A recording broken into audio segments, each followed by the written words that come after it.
Аллахтың игілігімен сәлем болсын достар. Бір кісі жазыпты, яғни бұл компьютер туралы, бүгін форсунка туралы өтемін. Кеше мен форсунка отдельно кететін каналдар көрсеткен едім ғой.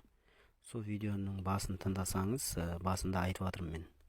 Отдельно баратын форсункалар және де парный деп айтқан. Парный деген 2 мен 3 бірге, 4 пен 1 бірге жүретін сондай форсунка бар. Парный деген сол достар. Қазір бұл көкем жазған, яғни 2 мен 3 істемей тұр, 1 мен 4 істеп тұр, машина от алады да дыр деп өшіп қала береді. Сенің айтқандай импульсті тексердім дейді. Яғни импульсті кеше көрсеттім, плюске бересіздер да. Крокодилчик плюске бердік. Сөйтіп мына форсунканың мынау қызыл, бұл бізде зажигание ашқанда плюс кеп тұрады форсункаға. Яғни сіз контролькамен минусына тигізсеңізді контролька көрсете береді жаным. Сол үшін андай диодный контролькамен выходтарды күйдіріп алмас үшін диодный контролькамен көреміз деп түсіндірген болатынмын. Яғни әр выходқа тигіземіз, штекер суырамыз да, әр выходқа тигізген кезде бізде минусовой импульс былай келу керек. Міне от алып тұрған кезде машина от алып тұру керек. Мен нақты айтқан машина от алып тұрады. Үстіп тексереміз. Міне көрдіңіздер ма? Тез жаным өшеді. Үстіп осылай істеу керек төртеуі де. Яғни ол кісіде мынамен мынау істемей тұр. Осылай тексердім дейді контролькамен. 2 мен 3 істемей тұр дейді. Яғни 3 пен 2 істемей тұр дейді. Я бұл жүре алмайсың, бұл уже 2 мен 3 істемей тұр. Бензин құймай жатыр ғой. Яғни сен уже жүре алмайсың. Соны бүйтіп параллель жалғап жіберсем бола ма дейді. 1 мен 4-ке болмайды. Оны жалғағанмен 1 мен 4-ті де күйдіресің газ. Содан кейін машинада жүрмейді, ештеңке болмайды, компьютер іздейсің сөйтіп. Я мынандай болады. Парный деген көрсетіп кетейін. Парный деген мынаны өшірейік бір уақыт. Менің компьютерім сондай, сол себепті мен сол компьютерге көрсеткем сол алдыңғы сабақта от алдырғанда чек жанды көрдіңіздер. Сол себепті мен солай түсіндірген болатынмын сол сабақта. Менде бір форсунканы өшірдім, чек жанды ғой, көрдіңіздер ғой. Мынамен екеуі бірге кететін. 2-ақ выход кетіп жатыр, көрдіңіздер ма? Әр компьютерде әртүрлі достар. Мен компьютерімде 4 түрлі выходпен шығады. Сол себепті мен сіздерге түсіндірдім ғой. Әр компьютер әртүрлі. Менікі мысалы Микаса деген компьютер. Сіздерде Bosch тұруы мүмкін, январ тұруы мүмкін. Соны оқисыздар ғой. Значит, мына кісіде бір Bosch па, январ ма тұр. Екеуінде екі компьютерде де сондай выходтар болады. Қазір көреміз біз соны. Так, мына аштым. Яғни распиновка ебу дейді. Көрдіңіздер ма? Значит, сізде компьютердің атауы міне Bosch. Bosch деген и январ 5/1/1 71 деген компьютер. Және тағы да қасында бір компьютер бар міне. 5/1.2 көрдіңіздер ма? Мынада 5/1.1 разница бар. Рөл ойнайды. 3 компьютер көрсетейін қазір. Үшінші компьютер бізде Bosch MP7.0 дейді. Достар, міне енді қараймыз. Форсунканы таптыңыз ғой сіз. Выход жоқ, импульс келмей тұр, яғни сізде мынау компьютер болу керек. Январ 5/1/1 ма? Бұл жерде не дейді? 14 масса форсунок дейді, минусы дейді. Міне 1 мен 4 көріңіз, управление 15-ші. Управление форсункамен 1 мен 4, яғни 1 мен 4 мынамен мынау сізде істеп тұр ғой. Біз енді 2 мен 3-ті іздейміз. Значит, сізде осындай компьютер тұр. Компьютердің сыртына жазылып тұрады аға сізде. Қандай компьютер екен? Значит, сіздің компьютеріңіз распиновка деп іздейміз интернеттерден. Міне 2 мен 3. Управление форсункамен 2 мен 3 сізде көрдіңіз бе? Міне 33. Яғни сізде басқа, менде басқа қате шығарады. Сізде чек жанды, значит 2 мен 3 істемей тұр. Көрдіңіз бе? Мынаяқтан таптық 2 мен 3. Управление форсункамен дейді. Міне. Именно 2 мен 3. Енді қараңыз. Басқа осындай январ компьютерлер бар. Мысалы январ 5.1.2 деген компьютерде бізде форсунканы көрейік қалай істейді. Масса форсунка. Міне форсунка 2 дейді. Отдельно выход, яғни жеке. Отдельно выход, бір форсунка тұр. Форсунка 1 дейді. Отдельно тұр, көріңіз. 1 мен 4 деп тұрған жоқ. Сіздің компьютеріңізде, значит 1 мен 4, 2 мен 3 деген сияқты істейді. Кеттік. 4 бөлік, 3 бөлік көріңіз. Міне. Осылай іздейсіздер міне қателерді компьютерден. Яғни распиновкасын шығарып осылай іздейсіздер. Сізде, значит, компьютер нау емес. 5.1.2 емес, январ 71 деген сізде.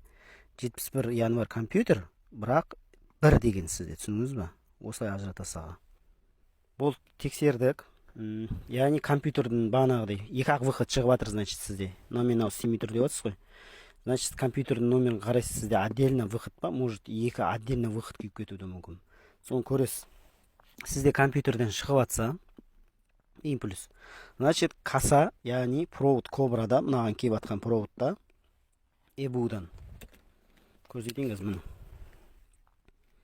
Мына EBU блок сізде салонда мафоның артында тұрады, содан дәу кобра шаттап капот жаққа баратын аларға. Міне 1 мен 4-ке барды, екіншісі 2 мен 3-ке барды, болды. Осы жерде тексересіз, импульс шығып атыр ма екеуінен, значит мынау провод бір жерде обрыв, түсіндіңіз бе?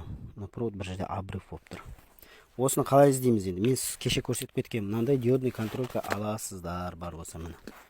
Диодный контролька деген. Яғни бір басын біз неге береміз? Мысал ретінде мынаны компьютер дейік. Компьютерден шығып жатыр, мынаны тексердіңіз, импульс барда, ал проводта мотор жақта жоқ сізде. Яғни мынаны форсункадан шығарамыз. Штекер шығарамыз. Мынау штекер дейік, форсунканы шығарып қойдық. Енді бір басын мынаған береміз да, былай міне. Басын бердік та, өзінің контрольдікін осыған тигізіп тексереміз. Жасыл жанды шиқылап отыр, көрдіңіз ба? Енді не істейміз? Енді барамыз да, компьютерден шығып жатқан провод бар ғой мынау. Штекерден шығып жатыр ғой, импульс шықты ғой. Осыны тигізіп, штекерді шығарамыз да. Қандай провод, көк па, көк, жасыл ма, распиновкада жазылып тұрады проводтардың түстерде. Яғни осыған тигіземіз, тексереміз. Міне, тигіздік, шиқылап отыр, көрдіңіз ба? Значит, обрыв жоқ. Егер біз тигізген кезде банада шиқылдамаса, мысалы қазір басын жалғадық, ортасын кесіп тастадық дейік. Бір жерде обрыв болды дейік, бүйтіп тигізгенде жанбайды, шиқыламайды. Яғни осы проводты іздейсіз кассаның арасында, немесе жаңадан провод тартып апарасыз импульсті. Сізде сондай ақау болып жатыр деген сөз, немесе бір жерге қажалды күйді. Егерден проводтың бәрі сау, EBU-дан шықпай тұрса, импульс банада бүйтіп жан өшіп шықпай тұрса, компьютерді ашамыз аға. Компьютерді или апарып істетесіз электронщикларға, немесе көрсетесіз, немесе басқа компьютер саласыз өзіңкін. Әрине форсункалардың выходы күйі әбден мүмкін, замкания беру мүмкін, болда да ішінде не болады, кету мүмкін, бір жерге провод қажалды, тиді, болған ондай көп. BMW-лерде де болған сондай, компьютерден выход шықпай қалады, ашасын ішінде транзистор, сондай заттар күйеді. Электронщик апарасыз, пакетесіз, немесе басқа компьютер алып салдырасыз. Бұл нақты причинасы, бағана диодпен бүйтіп тексеріп жатырмын ғой, именно осындай контрольканы алып, мына бір басы диодтың контрольканың басы бір жағы жетпей жатыр деп отырмаңыз. Провод тартасыз ғой, логикалық нәрсе ғой, енді салондағы нәрсемен моторға дейін провод апарып, сөйтіп қосып істейсіздер ғой. Тікелей түсінуге болмайды ғой, бүйтіп көрсеткен нәрсені тікелей түсінеді да біреулер. Біреулер сұрап жатады, мынау жастық не алып жатыр, анау не алып тұр, су не алып тұр, мынау не алып тұр. Енді достар, бұл жерде не аласыздар ғой? Бұл жерде сабақ өтіп жатыр ғой, главный нәрсені сұрасаңыздаршы. Біреулер жазып жатады, кеше ғана жүріп жүрді, 2 жыл айдап жүрдім, істемей қалды. Неге ондай? Достар, техника ғой. Техника одан кейін мына компьютер, оның ішінде кішкене микросхемалар болады, транзистор, резистор. Техника болғаннан кейін сондай болады, достар. Егерден мына форсункаға импульс келіп тұрса, төртеуіне де форсунканы өзі шашпай қалуы мүмкін. Форсунканы өзі істен шығуы мүмкін, немесе құйып тастауы мүмкін. Құйып тастаса да оталмайды уже, переливать етеді машина. Сол сияқты нәрселер көп қой. Енді бұл көкем нақты айтып жатыр, 2 мен 3 тоқ жоқ, импульс келмей жатыр деп. Значит, зажигание тексерді, плюс бар, 2 мен 3 жоқ. Соны компьютерден тексересіз, енді салонын ашасыз, магнитофон артында тұр 14-те.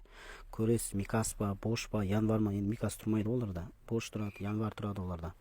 Көресіз, импульс шығып жатыр ма, жоқ па, уже ары қарай тағдыры шешіле береді. Компьютердан ба, проводтан ба деген сияқты. Ал достар, осылай сабақтар өте береміз. Жақсы лайктар қоя беріңіздер. Жалғастыра береміз осылай. Чек жанады, біреулерде чек жанбайды. Достар, менде чек жанды кеше сабақта көрсеткенде. Біреулерде чек жанбайды, ондайларда кездескен. Тексересің, форсунка шашпай тұрады, импульс келмей тұрады. Бірақ компьютер каким-то образом чекті көрсетпей тұрады. Ол форсунканы істеп тұр деп ойлайды да. Ажыратсаң, жанады чек. Қоссаң, чек жанбайды, бірақ форсунка шашпай тұрған кездер болған. Значит, форсунканың обмоткасын оқып жатыр да ол. Істеп жатыр деп, бірақ форсунканың өзі шашпай тұрады да, көрдіңдер ма? Сондай қателер де кездескен. Форсункаға тоқ келеді, форсунканы компьютер істеп жатыр деп ойлайды, бірақ форсунканың өзі шашпайды, көрдіңіздер ма? Сол үшін оны диагностикаға түсіріп, форсунка тазалайтындар тазалап береді.